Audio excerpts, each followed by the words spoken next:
Allah deyir ki, bir kənara çəkilib namaz qılmaqla bəndəçilik olmur.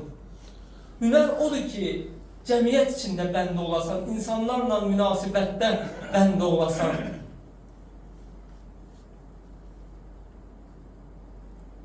Dinimiz buyurur ki, valideynlərinə yaxşılıq elə, valideynlərinə ehsan et. O özü bir ibadətdir. Valideynlərin qulluğunda dayanmaq özü bir ibadətdir. Yəni, bizim bir ictimai vəzifəmizdən biri də odur ki, valideynlərə yaxşılıq eləmək. İnsanın ailəsi və övladları qarşısında daşıdığı məsuliyyəti də, onun cəmiyyət içindəki daşıdığı məsuliyyəti də bir ibadətdir. Din deyir ki, qonşun az ola-ola çəkilib kənarda evdə ibadətlə məşğul olma. Əgər qonşun bir tərəfdə acdırsa, sənsə ancaq namazındasan, vecvə deyil heç kim, bu ibadətin sənə bir faydası yoxdur. Qonşuya baş çəkmək də, insanların xeyrində, şərində, onların yanında olmaq da, çətinliyində onların yanında olmaq da özü bir ibadətdir. Və ya qohum əqrabanı ziyarət eləmək də, onlarla maraqlanmaq da özü də bir ibadətdir. Baxın, bunların hamısını niyə mən qeyd elədim? Çünki bunların hamısına diqqət edəndə baxırsan ki, din bizi cəmiyyət içində olmağa səsləyir. Deyir ki, ey insan, sən cəmiyyət içində məsuliyyət daşıyırsan. Sənin bəndəçiliyin cəmiyyət içində olmaqdır. Baxırsan, belə deyəndə, bəzi insanlar deyirlər ki, cəmiyyət korlanıb. Ona görə də mən kənara çəkilirəm ki, cəmiyyət içindəki fitnə fəsad mənə toxunmasın. Əzizim, deyirsən ki, cəmiyyətdə fitnə fəsad doludur cəmiyyətdə, nə qədər fitnə fəsad olsa da sən də təqva libası o qədər qalın elə. Məyər Peyğəmbərin vaxtında cəmiyyət islah olunmuş bir cəmiyyət idi. Peyğəmbərin gəldiyi cəmiyyət. Niyə görə Peyğəmbər kənara çəkilmirdi, cəmiyyət içindəydi daim? Və ya İmam Əli əleyhissalam Kufə elə bir yer idi ki, fitnə fəsadın dolu olduğu bir yer idi. Niyə görə Əli kənara çəkilmirdi? Deməli ki, bu bəhanədir, bu bir bəhanədir. Allah deyir ki, bəndəçiliyi cəmiyyət içində insanlarla münasibətində göstər. İmam Sadiq əleyhissalam buyurur ki, ictimai hüquqlar baxımından insanlar darağın dişləri kimi bir-biri ilə bərabərdirlər. Din qardaşlarına sahib olmaqla bir insan böyük bir cəmiyyəti təşkil edir. Və insanın digərlərini düşünmədən sadəcə öz mənfəətini güdən şəxslərlə münasibət qurması rəva deyil. Baxın, İmam Sadiq əleyhissalam bir hədisdə 3 mühüm ictimai prinsipi vurğulayır. Bir hədisdə. Birinci deyir ki, İctimai hüquqlar baxımından insanlar darağın dişləri kimi hamı bərabərdir. Yəni, cəmiyyətdə insanlarla münasibət quranda onların irqinə, hardan olmasından, hansı bölgədən olmasına görə və ya imkanına, nüfuzuna görə fərq qoyma insanlarla münasibət quranda. Bütün insanlarla eyni səviyyədə münasibət qur, mehriban ol. Çünki Allah qatında insanların ən dəyərlisi təqvalı olanlardır. Ki, təqvadır meyər. Onu da ki, biz bilmirik ki, kim Allah yanında hansı məqama sahibdir. Ona görə də insanlarla münasibətdə deyir, diqqətli ol. Hamı ilə eyni səviyyədə münasibətdə ol. Hamı ilə mehriban ol. Qiyamətdə Allah bilirsiniz, nəyi soruşar insanlar? Bilirsiniz, nəyi soruşar insanlar? Soruşar ki, niyə görə filan kəs biraz imkanlıydı, nüfuzu var idi, ona salam verəndə başqa bir tonda, xüsusi bir jestlə, mimika ilə xüsusi tonda salam verirdin. Amma biri məsələn biraz kasıbdır, cəmiyyətdə o qədər nüfuzu yoxdur, ona isə başqa tonda salam verirdin, bəzən də hətta laqeyd yanaşıb heç salam vermirdin. Allah da bunu soruşar insandan qiyamətdə. Salamın tonuna qədər. Baxırsan ki, birinə salam verir insan, biri məsələn biraz imkanlıdır, onda nəsə mənfəəti var, xüsusi şəkildə 250, salamun əleykum, belə salam verir.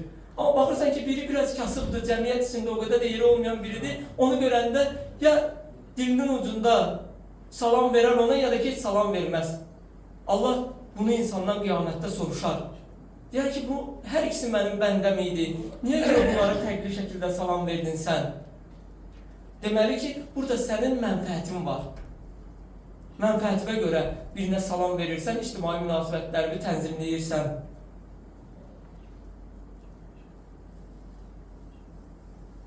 Necəsənsə, hamı ilə də o cür şəkildə mehriban ol. Bu yaxında bir çıxış mənim qarşıma çıxdı. Yazıcı psixoloq Rövşən Abdullaoğlu danışırdı.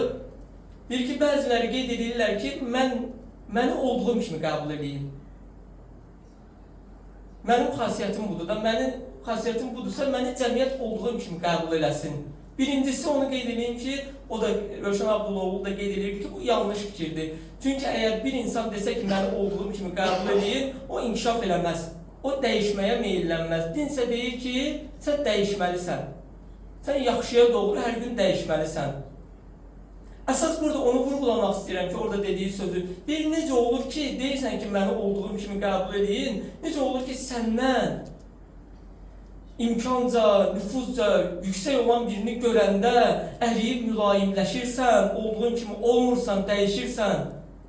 Amma başqalarına deyirsən ki, məni olduğum kimi qəbul edin. Deməli ki, sən dəyişə bilərsən də, amma sadəcə sənə bir necə sərf edir, o cür davranırsan. Ona görə də İmam Sadiq əleyhissalam buyurur ki, insanlar cəmiyyətdə darağın dişləri kimi bərabərdir hamı. Hamıya da bərabər səviyyədə mehriban ol. Bərabər səviyyədə hamıya qarşı mehriban ol. Hədisin ardıca İmam Sadiq əleyhissalam nə buyurur? Buyurur ki, din qardaşlarına sahib olmaqla insan böyük bir cəmiyyəti təşkil edir. İkinci prinsipi. İctimai münasibətlərdəki ikinci prinsip budur ki, sən cəmiyyətə bağlı birisən. Cəmiyyət də sənə bağlıdır. Heç vaxt cəmiyyətdən kənara çəkilmə. Bax, gör cəmiyyətdə, qonumda, qonşuda çətinliyi olan var, dostların arasında çətinliyi olan var, onlara qarşı laqeyd olma, onlarla maraqlan. Daim cəmiyyətin içində xidmət göstərməyə çalış. Hamının xeyrində, şad günündə də olsa, pis günündə də olsa onun yanında ol. Cəmiyyətin içində daim aktiv biri ol. Çünki sən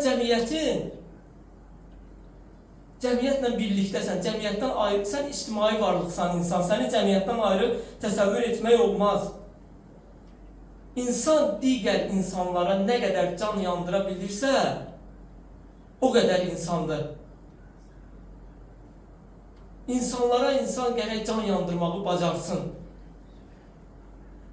Quran-ı Kərimdə Maidə surəsinin 2-ci ayəsində Allah buyurur ki, وَتَعَاوَنُوا عَلَى الْبِرِّ وَالتَّقْوَى Yaxşılıq etməkdə və pis işlərdən çəkinməkdə əlbir olun, birləşin. Ayənin ardıca buyurur ki, وَلَا تَعَاوَنُوا عَلَى الْإِثْمِ وَالْعُدْوَانِ وَاتَّقُوا اللّٰهَ اِنَّ اللّٰهَ شَدِيدُ الْعِقَابِ Buyurur ki, günah iş görməkdə və düşmənçilik etməkdə isə birləşməyin, əlbir olmayın. Allahdan qorxun ki, Allahın əzabı şiddətlidir. Ayə buyurur ki, yaxşı işlərdə birləşin, pis işlərdə yox. Məsələn, bir yerə yığışıb, cəmaatın qeybətini etməyin. Bir yerə yığışıb, pis şeylər haqqında müzakirə aparmayın. Yaxşıdır ki, bir yerə yığışıb fikirləşin ki, filan yerdə bir çətinliyi olan var, ona necə kömək eləyə bilərəm? Necə kömək eləyə bilərik? Bu işlərdə ayədir ki, birləşin. Məsələn, yaxşıdır ki, insanlar bir yerə yığışıb fikirləşsin ki, bir yerdə bir yetim uşağı var. Heç kimi yoxdur, çətinliyi var. Necə eləyək ki, ona dəstək olaq, birləşib dəstək olaq, onun gələcəyi üçün bir tədarük görək. Və ya birləşib bir yerdə məsələn bir yetim qız var, ona dəstək olaq, onun cehizini zadını təmin eləyək ki, onun gələcəyi üçün bir tədarük görək. Belə işlərdə ayə deyir ki, birləşin. Yoxsa deyir, birləşib, günah işlər üçün birləşməyin, düşmənçilik üçün birləşməyin, bir-birinizə kin-kudurət üçün birləşməyin.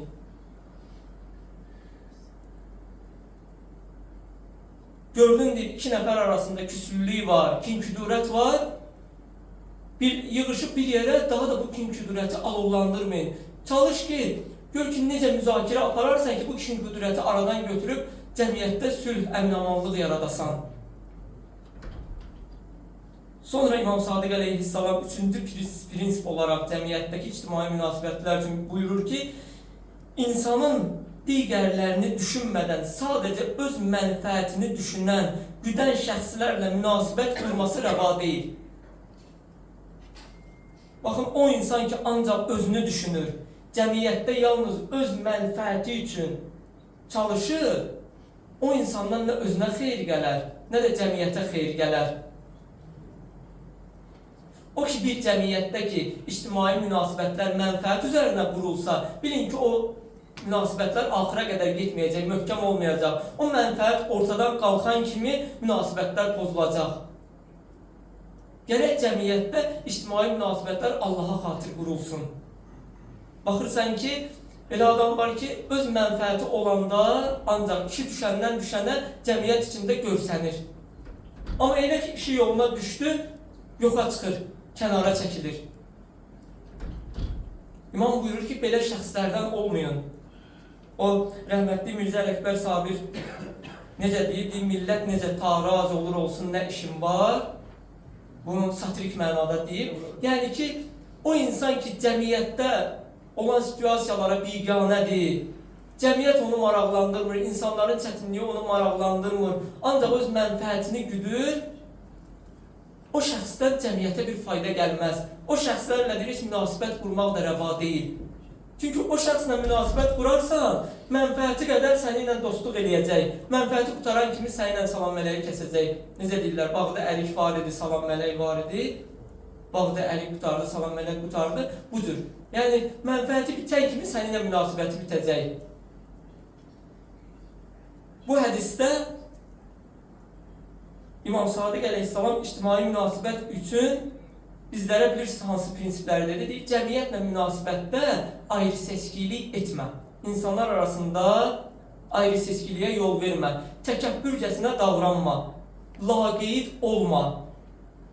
Cəmiyyətin işlərində laqeyd olma.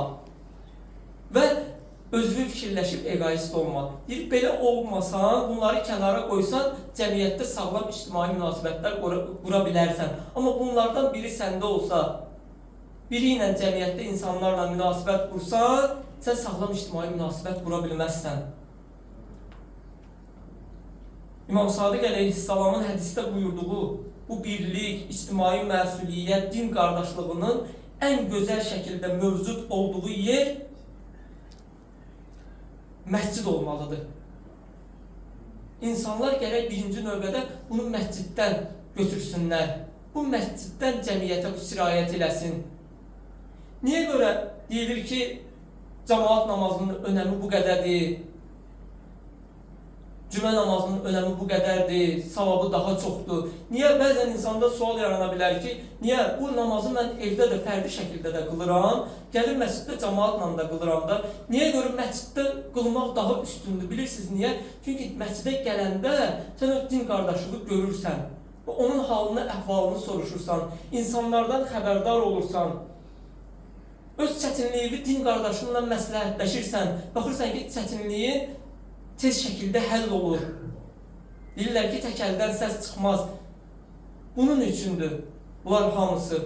Gərək bunlar hamısı birinci məscidlərdə formalaşsın.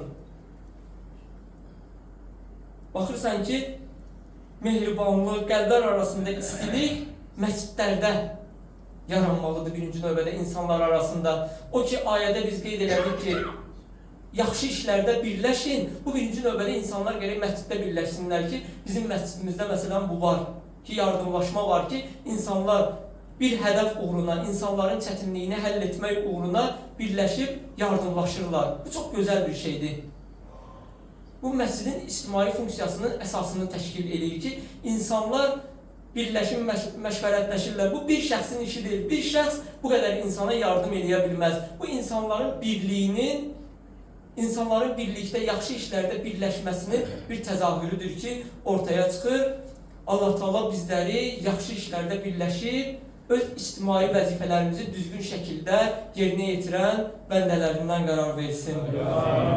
Əuzu billahi mineşşeytanirracim. Bismillahirrahmanirrahim. İnna a'taynakal kevser ve salli li rabbika venhar. İnna şani'aka huvel abtar.